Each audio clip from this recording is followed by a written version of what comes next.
আসসালামু আলাইকুম, কেমন আছেন সবাই? আবার আপনাদের মাঝে আমি চলে আসলাম। আজকে আমি আপনাদেরকে বইতা শাক ভাজি করে দেখাবো।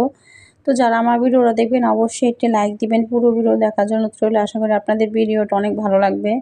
তো দেখতেই পাচ্ছেন এখানে আমি কিছু বইতা শাক নিয়েছি। তো শাকটাকে আমি একটু বেছে নিয়েছি। তো এইভাবে একটু যেটা নরম ডাঁটা আর কি সেই পর্যন্ত আমি শাকটা বেছে নিব এইভাবে আস্তে আস্তে করে। তো এই শাকটা কিন্তু অনেক ভালো লাগে খেতে। তো এই শাকটা আপনারা কে কী নামে চিনেন? আমরা তো বইতা শাক বলি, আপনারা কে কী নামে ডাকেন অবশ্যই কি কমেন্টের মাধ্যমে আমাকে জানিয়ে দিবেন।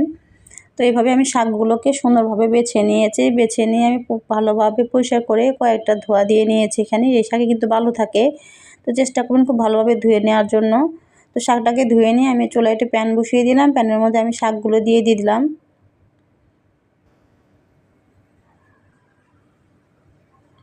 তো এখন আমি পরিমাণ মতো লবণ দিয়ে দিলাম। লবণটা দিয়ে আমি ঢাকনা দিয়ে ঢেকে দিলাম কিছুক্ষণের জন্য। এই তো ফিরে এলাম কিছুক্ষণ পরে। আমার শাকটা দেখতেই পাচ্ছেন অনেকটাই কিন্তু নরম হয়ে গেছে। শাকটা কিন্তু বেশি শক্ত না, এমনি কিন্তু শাকটা একটু নরম হয়।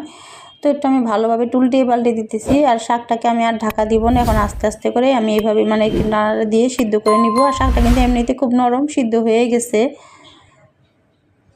তো একটু আমি ভালো করে ছড়িয়ে দিতেছি। শাকটা ঢাকা দিলে দেখা যাচ্ছে কালারটা নষ্ট হয়ে যাবে, শাকটা ঢাকা দিব না। এইভাবে আস্তে আস্তে করে আমি আর কি পানিটা টানিয়ে নিব। তো সামনে একটু পানি আছে, পানিটা আমি ফেলে দেবো, পানিটা টানাবো না আর কি।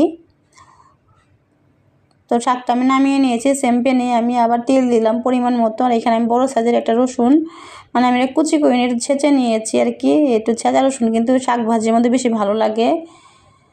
তো রসুনটা দিয়ে একটু হালকা লাল লাল করে ভেজে নিলাম।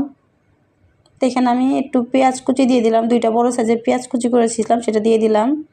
আর যেহেতু শাক ভাজির মধ্যে কিন্তু পেঁয়াজ কাঁচামরিচ একটু বেশি দিলে ভালো লাগে। তো এখানে আমি বেশ কিছু কাঁচামরিচ কেটে রেখেছিলাম সেটা দিয়ে দিলাম। একটু ঝাল ঝাল কিন্তু শাক ভাজি ভালো লাগে। তো খুব সুন্দরভাবে একটু আস্তে আস্তে করে আমি লাল লাল করে একটু ভেজে নেব। সামান্য একটু লবণ দিয়ে দিলাম, যেহেতু আমি শাকে সিদ্ধ টাইমে আমি লবণ দিয়েছিলাম। তো এখানে অল্প পরিমাণে আমি লবণ দিয়ে দিলাম।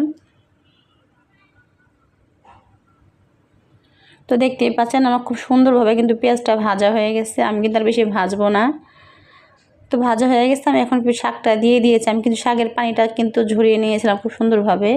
আর খেয়াল করবেন এর চেয়ে বেশি পেঁয়াজ যেন না ভাজে, তারা কিন্তু পেঁয়াজটা তিতো হয়ে যাবে, ভালো লাগবে না খেতে। এইভাবে লাল লাল করে ভেজে আমি শাকটা দিয়ে দিলাম। দেখুন খুব সুন্দরভাবে মিশিয়ে নিতেছি। আর এই শাক ভাজি কিন্তু অনেক ভালো লাগে, বিশেষ করে গরম ভাতের সাথে। আর এখন কিন্তু বাজারে প্রচুর এই শাকটা পাওয়া যায়। অবশ্যই রেসিপিটা ফলো করে আপনারা একবার রান্না করে খাবেন, খুব ভালো লাগবে। আমি একটু খুঁচিয়ে দিচ্ছি যেন শাকের কোনো পানি না থাকে। তো দেখতেই পাচ্ছেন আমার খুব সুন্দরভাবে শাকটা কিন্তু ভাজা হয়ে গেছে। শাকের গায়ে কোনো পানি নেই। এখন শাকটাকে আমি একটা বাটিতে নামিয়ে নিব। তো দেখতেই পাচ্ছেন আমি শাকটা কিন্তু নামিয়ে নিয়েছি, কতটা সুন্দর হয়েছে। তো ভিডিওটা যদি ভালো লাগে অবশ্যই লাইক কমেন্ট শেয়ার করে দিবেন। আজকে ভিডিওটা এই পর্যন্তই। আল্লাহ হাফেজ।